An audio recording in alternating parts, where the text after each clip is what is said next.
పుష్కలంగా పంట పండినా కష్టమేనా? తెలంగాణలో పరిస్థితులు చూస్తే మనం అదే మాట అనుకోవాల్సి వస్తోంది. ఇబ్బడి ముబ్బడిగా పండిన ధాన్యాన్ని ఎండబోసుకునేందుకు జాగ లేక రైతన్నలు రోడ్డున పడుతున్నారు. దానివల్ల జరిగే నష్టమేంటి ఓసారి చూద్దాం.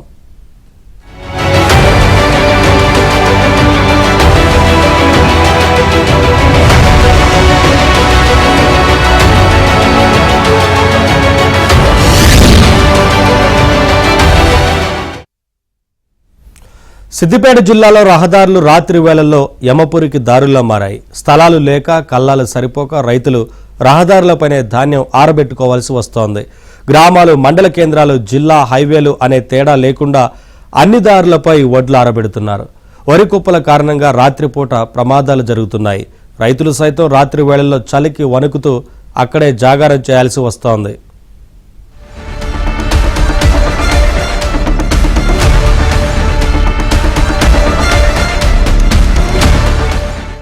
ఆరుగాలం కష్టించి పండించిన పంటను అమ్ముకోవడానికి అన్నదాతలు నానా తిప్పలు పడుతున్నారు.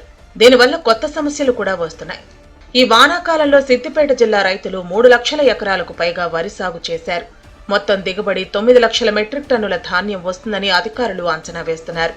ఇందులో రైతుల అవసరాలు, ఇతరత్ర బహిరంగ కొనుగోళ్లు పోను దాదాపు 5 లక్షల మెట్రిక్ టన్నుల ధాన్యం కొనుగోలుకు అధికారులు ప్రణాళికలు సిద్ధం చేశారు. వరి ధాన్యం సేకరణకు జిల్లా వ్యాప్తంగా 400కు పైగా కొనుగోలు కేంద్రాలు ఏర్పాటు చేశారు. కొనుగోలు కేంద్రాలను ఎక్కడికక్కడ ప్రారంభించారు. అంతా బాగానే ఉన్నా ధాన్యం ఆరబెట్టుకోవడానికి కల్లాలు సరిపోవటం లేదు. దాంతో రోడ్ల మీదే ధాన్యం ఆరబెట్టుకుంటున్నారు. ఆశించిన దానికంటే అధిక దిగుబడి రావడంతో ఎక్కడ ఆరబెట్టాలో తెలియక రహదారుల్నే ఆశ్రయిస్తున్నారు. వరిలో తేమ శాతం కోసం ఎక్కువ రోజుల పాటు ఎండకు ఆరబెట్టి కేంద్రాలకు తీసుకెళ్తున్నారు. దీంతో పలు రహదారులు ధాన్యంతో నిండిపోతున్నాయి.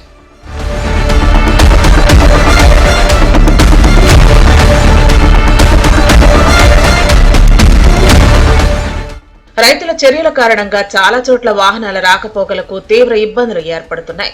ఎప్పుడు రద్దీగా ఉండే రోడ్లపై రైతులు వరి ధాన్యాన్ని ఆరబెట్టడంతో ప్రయాణికులు ప్రమాదాలకు గురై చనిపోయిన సందర్భాలు సిద్దిపేట జిల్లాలో అనేక ఉన్నాయి. రైతు లేనిదే రాజ్యం లేదు. రైతన్నల విషయం అందరికీ తెలిసిందే. కానీ పండించిన పంట రోడ్లపై ఆరబోస్తూ ఉండటం ప్రయాణికులకు ప్రాణ సంకటంగా మారుతోంది. వడ్లు పోసే రహదారులు ఓళ్లవైపే ఎక్కువగా ఉండటంతో గ్రామీణ ప్రాంతాలకు ప్రయాణం అంటేనే నరకయాతనగా మారిందన్న అభిప్రాయాలు వినిపిస్తున్నాయి. వడ్లు మాకు బీటు లేక జాగా లేక రోడ్ల మీద పోసుకుంటున్నాం. సగం పక్కకే పోసుకుంటున్నాం. ఈ సగం పక్క పోసుకునేటలకు వడ్లు ఎడతలేవు. ఎండక వచ్చిపోయే వాహనాలకు ప్రమాదాలు జరుగుతున్నాయి. మావి కొద్దిగా వడ్లు ఎండగానే తీసుకోగలరని మన ప్రభుత్వానికి హెచ్చరిక చేస్తున్నాము. మాకు అదే బీటీ ఉన్నట్టుంటే, మాకు స్థలం ఉన్నట్టుంటే మాకు ఈ రోడ్డు మీదకి వచ్చేటట్టు కూడా అవకాశం ఉండదు. మాకు దయచేసి ఎక్కడైనా ఒక వడ్లకు బీటు ఏర్పాటు చేయగలరని కోరుకుంటున్నాము. రోడ్డు మీద ఏమన్నదా లారీలు రావటే రోడ్డు పంట మస్తు యాక్సిడెంట్లు అవుతున్నాయి. మళ్ళీ మొగులు వస్తుంది. మరి ఎన్నాడు ఇప్పుడు 20 రోజులు అయ్యే కోసి మా బాధపడుతున్నాము. అది లేదు, బీట్ లేదు. బీట్ లేక ఇక్కడ పోసుకుంటున్నాం. పొద్దంతే పొద్దుగాల మొదలెట్టి రాత్రి రాకుంటున్నాము. ఓపరి కావాలి ఎత్తుకపోతాను దొంగలు. మళ్ళీ ఏమని అన్న కవర్ తెచ్చి కప్పుదామంటే వాడిని ఎత్తుకపోతే వానికి మళ్ళీ పైసలు కట్టిస్తాను. పరిస్థితుల్లో మనకు వడ్ల బీటి కట్టిస్తా అని చెప్పింది కూడా ఇంతవరకు కూడా వడ్ల బీటి లేదు. దాదాపు ప్రభుత్వం 10 ఏళ్ళు పరిపాలించింది, కానీ ఇంతవరకు కూడా వడ్ల బీటి అనేది కొండపాక గ్రామంలో లేదు, మండలంలో లేదు. కొండపాక గ్రామంలో మాత్రం ఇప్పటి వరకు కొండపాక గ్రామానికి 10 కోట్లు శాంక్షన్ చేసినా కానీ అధికారంలో ఉన్న ప్రభుత్వం కూడా ఏం చేయలేకపోయింది.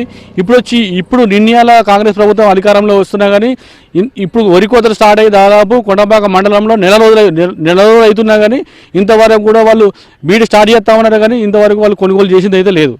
గతంలో ఉపాధి హామీ పథకం ద్వారా రైతులు వ్యవసాయ పొలాల్లోనే కల్లాలు నిర్మించుకోవడానికి నిధులు మంజూరు చేసింది. ఎస్సీ, ఎస్టీ రైతులకు 100% రాయితీపై నిధులు కేటాయించగా ఇతర సామాజిక వర్గాల వారికి 10% వాటా చెల్లించాల్సి ఉంటుంది. జిల్లాలో కల్లాల నిర్మాణం బాగానే జరిగినప్పటికీ పెరిగిన ధాన్యానికి సరిపడా అవి ఏమాత్రం సరిపోవటం లేదు. సన్న, చిన్నకారు రైతులకు కొద్దిపాటి భూములు ఉండటంతో నిర్మాణాలు చేపట్టేందుకు ముందుకు రాలేదు. కల్లాల నిర్మాణం వల్ల ఎన్నో ప్రయోజనాలు ఉంటాయని అవగాహన కల్పించినా అనుకున్న మేరకు రైతుల నుంచి స్పందన రాలేదని అధికారులు చెబుతున్నారు. ధాన్యంలో తేమ శాతం తక్కువగా ఉంటేనే మద్దతు ధర లభిస్తుందని, అందువల్ల వరి కోసి నేరుగా కొనుగోలు కేంద్రాలకు తీసుకురాకుండా కల్లాల్లో పంటలు ఆరబెట్టుకోవాలని చెబుతున్నారు. దీంతో రైతులకు మద్దతు లభించడమే కాకుండా రహదారుల పక్కన ధాన్యం రాశుల కారణంగా ప్రమాదాలు నివారించవచ్చంటున్నారు. ప్రభుత్వం ఎంత చెబుతున్నా రైతులు ముందుకు రాకపోవడం వల్ల కోట్ల రూపాయల నిధులు మూలుగుతున్నాయని గుర్తు చేస్తున్నారు. రోడ్డు పంటి మార్పాడగా సిరిసిల్ల కొండపాక రోడ్ల మీద మొత్తం వడ్లే ఉన్నాయి. ధాన్యం మాకు ఆల్రెడీ కొండపాకల మార్కెట్ యార్డ్ ప్లేస్ తీసుకున్నారు, దాన్ని ఇంకా కేటాయించలేదు.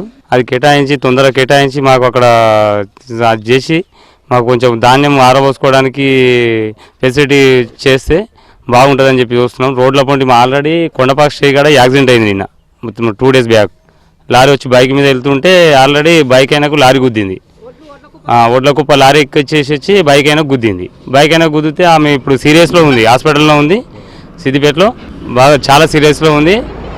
చాలా ఇబ్బంది అవుతుంది. రోడ్డు పండి ఓన్ అంటే ఎదురుగా బండి వచ్చిందంటే కంపల్సరీ బండి కిందికి దిగిపోవాలి, లేకపోతే బండి మొత్తం రోడ్డు కింద పడిపోతుంది. రోడ్లపై వరి కుప్పలు పోయకుండా రైతుల్లో అవగాహన కల్పించేందుకు సిద్దిపేట జిల్లా పోలీసులు ప్రయత్నిస్తున్నారు.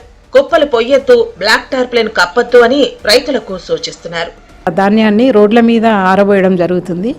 ఈ రోడ్ల మీద ఆరబోయడంతో నైట్ టైంలలో బైక్స్ మీద పోయే వాళ్ళకి సడన్గా కనపడకుండా యాక్సిడెంట్స్ అయ్యి కొన్ని డెత్స్ కూడా జరిగినాయి. ఈ ఆరబోయడం కాకుండా వాటిని కుప్పలు చేసి దాని మీద బ్లాక్ టార్పాలిన్ కవర్ కప్పడంతో ఈ బైక్ రైడర్స్కి అది కనపడక ఆ కుప్పకి వాళ్ళు క్లాష్ అయిపోయి యాక్సిడెంట్స్ జరిగి ఒక 2 lives కూడా పోయినాయి. కాబట్టి రైతులందరికీ విన్నవించేది ఏంటంటే ఎవరు కూడా రోడ్ల మీద ధాన్యాన్ని ఆరబోయొద్దు. ఏమన్నా ఉంటే పక్కకి ఎక్కడన్నా మంచి ప్లేస్ చూసుకొని చేయమని రిక్వెస్ట్ చేస్తాం. మొత్తంగా సిద్దిపేట జిల్లాలో తారు రోడ్లపై ఇరువైపులా ధాన్యం కుప్పలు ఉండటంతో ప్రయాణం చేసేటప్పుడు ఏమాత్రం ఏమరపాటుగా ఉన్న ప్రాణాలు అనంత వాయువుల్లో కలిసిపోవటం ఖాయం.